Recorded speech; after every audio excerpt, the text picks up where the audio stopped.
જો ઇન્વર્ટર અત્યારે આપણું લોક છે, તો સિંગલ પ્રેસ કરશું ને તો અનલોક થાય નહીં, પણ અપડાઉન એ એરા છે ને બંને એક સાથે પ્રેસ કરશો ને એટલે ઇન્વર્ટર આપણું અનલોક થઈ ગયું. હવે સિંગલ પ્રેસ કરશો એટલે અહીંયા પેનલ સાઈડથી પાવર બતાવશે, ઈ ડે મતલબ દિવસના યુનિટ બતાવશે. ફરી એકવાર ટચ કરશો એટલે એ ટોટલ આવશે. ફરી ટચ કરશો એટલે પેનલ સાઈડથી પાવર આવે ને એ બતાવશે. ફરી એકવાર ટચ કરશો એટલે એસી સાઈડનો પાવર બતાવશે.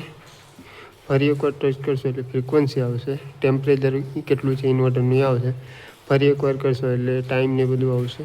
પછી સિંગલ એડ કોમ એડ સિંગલ, બરાબર. ઇન્વર્ટરનો સિરિયલ નંબર આવી ગયો.